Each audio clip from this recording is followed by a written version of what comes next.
ব্যক্তির দায় আসলে সংগঠনের না, সেটিকে আমরা আপহোল্ড করি, এন্ডোর্স করি। কিন্তু পাশাপাশি কখনো কখনো অতিরঞ্জিত কিংবা খণ্ডিত থাকে।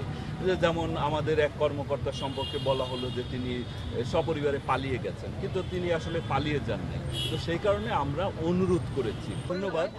আজ থেকে ৮ বছর আগে ঠিক এই দিনে ১ জুলাই ২০১৬ সালে হোলি আর্টিজান বেকারিতে যে ভয়াবহ বা নারকীয় সন্ত্রাসবাদী হামলা বা জঙ্গি হামলা বলি সেটি হয়েছিল, এবং তাতে আমাদের ২ পুলিশ সদস্য অর্থাৎ এসি রবিউল এবং ইন্সপেক্টর সালাউদ্দিন সহ বিভিন্ন দেশের ইতালি, জাপান, আমেরিকা এবং ইন্ডিয়ান নাগরিক সহ আমরা জানি যে ২০ জনের মতো একেবারে ইনোসেন্ট মানুষ তারা শাহাদত বরণ করে সন্ত্রাসীদের হাতে।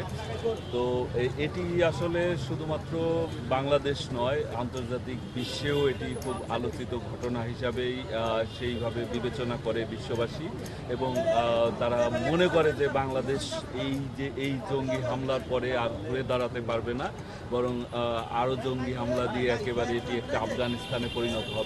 কিন্তু আপনারা অবগত আছেন যে মাননীয় প্রধানমন্ত্রী যে জিরো টলারেন্স পলিসি, এবং সেই অনুসারে আমাদের যে নির্দেশনা দিয়েছিলেন, আমরা এই সন্ত্রাসবাদী গোষ্ঠী বা জঙ্গি গোষ্ঠীর বিরুদ্ধে সর্বাত্মক যে বলা যায় যে অভিযান, সেটিতে নামি। একদিকে একের পর এক ইন্টেলিজেন্স লেড যে প্রিএমটিভ অপারেশন, সেই অপারেশন ছাড়াও আমরা অ্যাওয়ারনেস বিল্ডিং সহ নানা ধরনের অর্থাৎ স্ট্র্যাটেজিক কাউন্টার টেররিজমের যে অ্যাপ্রোচ সেটি গ্রহণ করি। ফলে আপনারা অবগত আছেন যে হোলি আর্টিজানের পরপরই আমরা জানি যে সুলাকিয়াতে একটা হামলা প্রচেষ্টা হয়। এরপর কোথাও আসলে জঙ্গিরা সেইভাবে ছোট কিংবা বড় কোনো ধরনের হামলাই করতে পারেনি, বরং আমরাই তারা যেখানে সংগঠিত হওয়ার চেষ্টা করেছে সেখানেই আমরা ইন্টেলিজেন্স সংগ্রহ করে আগেই আমরা অভিযান চালিয়েছি। ফলে জঙ্গিবাদ বা সন্ত্রাসবাদ সেটি পুরোপুরি নিয়ন্ত্রণে ছিল এবং এখনও আছে। তবে এই যে এটি যেহেতু একটি মতাদর্শিক, যদিও ভুল মতাদর্শ, একটা ভুল মতবাদ নিয়ে তারা কাজ করে, ফলে এটি দমন করতে গেলে এটি একটি মানে লং টার্ম এবং কমপ্লিকেটেড প্রসেস। ফলে এই আইডিয়াটা এখনও আছে, ফলে তারা অনলাইন বা বিভিন্নভাবে বিচ্ছিন্নভাবে সংগঠিত হওয়ার চেষ্টা করে।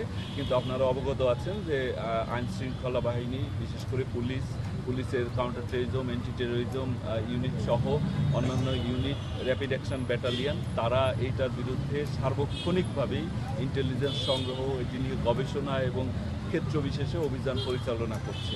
ফলে এটি পুরোপুরি নিয়ন্ত্রণে আছে।